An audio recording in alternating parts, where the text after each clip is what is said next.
नमस्कार दोस्तों, स्वागत है आपका हिंदी नॉलेज शो में।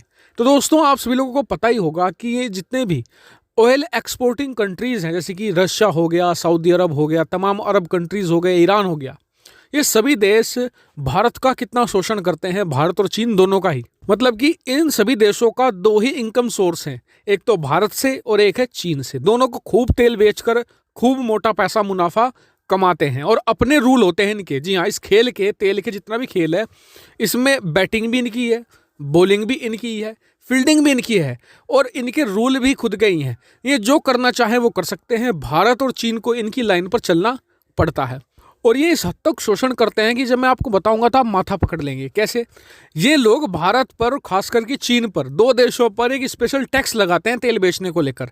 ये किस चीज़ के लिए टैक्स होता है? क्योंकि भारत और चीन इनके करीब पड़ते हैं। इसका नाम इन्होंने रखा है एशियन प्रीमियम टैक्स। जी हाँ, यानी कि तेल बेचते हैं, उससे तो पेमेंट लेते ही हैं, साथ ही स्पेशल टैक्स भी लगाया जाता है।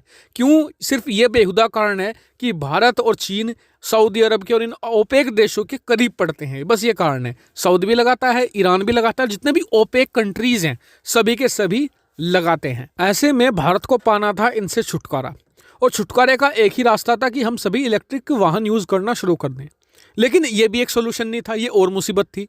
कैसे मुसीबत थी? ये इसलिए मुसीबत थी कि जैसे कि तेल पर अरब देशों का कंट्रोल है, ऐसे ही जो इलेक्ट्रॉनिक्स वाहन है इन पर जो मेन पकड़ है वो चीन की है और साथ ही अमेरिकी कंपनियों की जोरदार पकड़ है।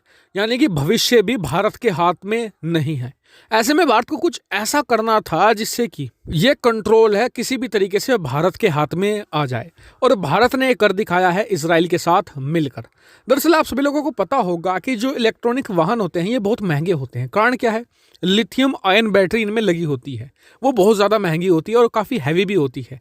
इस वजह से रेंज तो कम हो ही जाती है, साथ ही इसमें यूज़ होता है लिथियम आयन, जो बहुत ही मुश्किल से मिलता है और साथ ही महंगा भी बहुत होता है और लिमिटेड संख्या में ये मौजूद होता है, जिस वजह से ये इतने ज़्यादा महंगे भी होते हैं।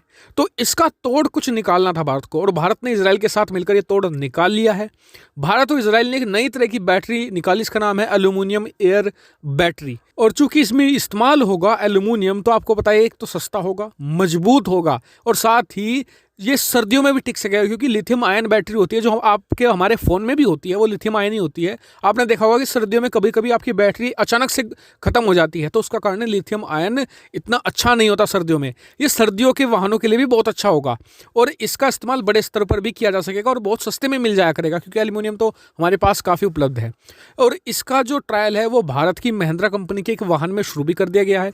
यानी कि जो लाइट वाहन होंगे वो महिंद्रा कंपनी बनाएगी, और साथ ही जो भारत की देसी कंपनी है अशोक लेलैंड, उसका भी कॉन्ट्रैक्ट करवा दिया है, क्योंकि भारत और इजराइल का जॉइंट वेंचर है, तो इस जॉइंट वेंचर के साथ कोलैबोरेट हो गया है।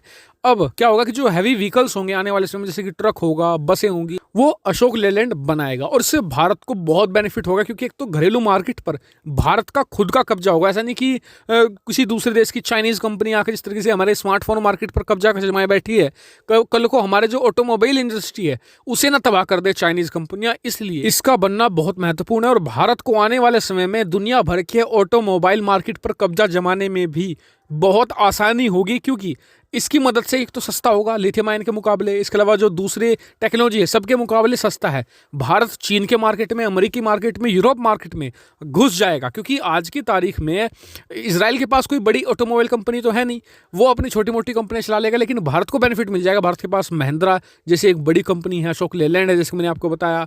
आने वाले समय में हम अपनी जो दूसरी कंपनी है टाटा, जो बड़े लेवल पर इसका स्केल कर सकती है, उसको भी कोलैबोरेट करवा सकते हैं, जिससे भारतीय कंपनियों